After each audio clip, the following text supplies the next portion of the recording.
Hey, it's Gabby DeLise May with Facing Finances, and it's day 3 of Financial Capability Month, and we're dropping another video to help you along this journey to financial freedom.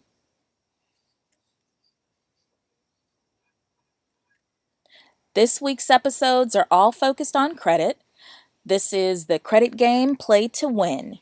Yesterday, we talked about the cost of less than perfect credit, and I shared that over a person's lifetime, they're giving away about $200,000 in additional expenses when they don't have good credit. So if you missed that video, make sure you check it out. There are actually a couple of others, but there's a playlist that's called Financial Capability Week, and all of the videos from this month can be found there. All right, well, let's get into it. I know that you've heard of FICO and or FICO scores. Well, who exactly are they anyways? Well, I'll give you a moment to take some time to read this description, and then I'll sum it up.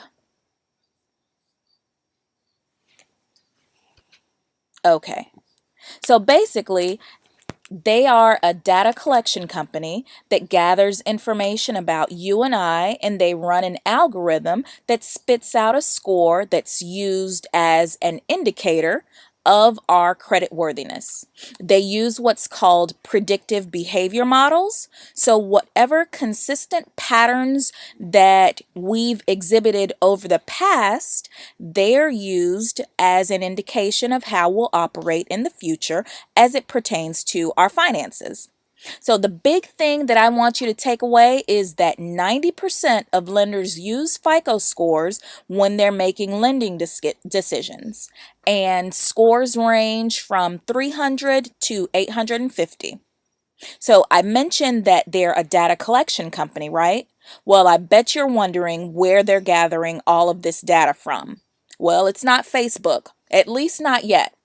So currently, they're gathering all of their data from the credit bureaus. There are hundreds of credit bureaus. However, there are only 3 primary ones: Equifax, Experian, and TransUnion. So lenders send your information to 1, 2, or all 3 of them, and they just collect all of that information. The data that each one receives is what FICO uses to generate our credit scores. So oftentimes you'll have different credit scores because lenders are not required to report to all 3 bureaus. You'll review your credit report and see stuff on one that's not reflected on another and think that maybe there's an issue, but there's actually no legal requirement for a lender to report to all 3 bureaus or even to one bureau in particular. So what you may not know is that none of the entities that I've mentioned thus far are government or regulatory bodies. Not FICO, not Equifax, not Experian, not TransUnion either. Lenders send your information to the credit bureaus, and then in turn, they purchase your FICO scores to determine your credit worthiness. So in 2013, lenders purchased over 10 billion FICO scores. Yes, that is 10 billion, billion. And we have multiple FICO scores. There are about 21 of them. Each one is supposed to gauge something different. We have our FICO credit scores, the mortgage score, bank card score, auto score, and the purpose of all of them is really to help the lender make good lending decisions, and I say good in air quotes, lending decisions based on whatever we're trying to purchase. So each year we are entitled to get one no-cost report from each bureau. Head over to annualcreditreport.com to obtain your free copy, I recommend not requesting all of them at the same time. Submit a request for a different bureau each 4 months or so. Put a reminder in your calendar and make it part of your routine. If you use a credit monitoring service, typically you can obtain an official report as often as you like, but this is a free alternative. So it is so important to review your credit reports because identity theft is taking over. Every 2 seconds, an identity is stolen. You want to protect yourself as much as possible, so sign up for alerts from your financial institutions. Consider getting a service like LifeLock. Just be proactive in protecting yourself.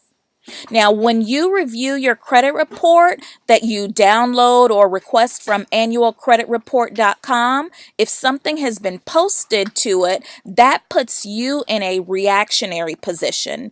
It's much better to be proactive, not just really in your personal finances, but also in life in general. Now, earlier I mentioned that none of the players in this game are government agencies. Well, even though they're not government agencies, because of some of the unscrupulous practices that had been seen in the industry, Congress passed the Fair Credit Reporting Act, and it basically gives you the right to challenge anything on your credit reports. So whenever you see something that's outdated, inaccurate, dispute it. Use your rights and dispute it. Well, this concludes lesson 3, and I hope you found this information to be of benefit. The winning strategy is to be proactive.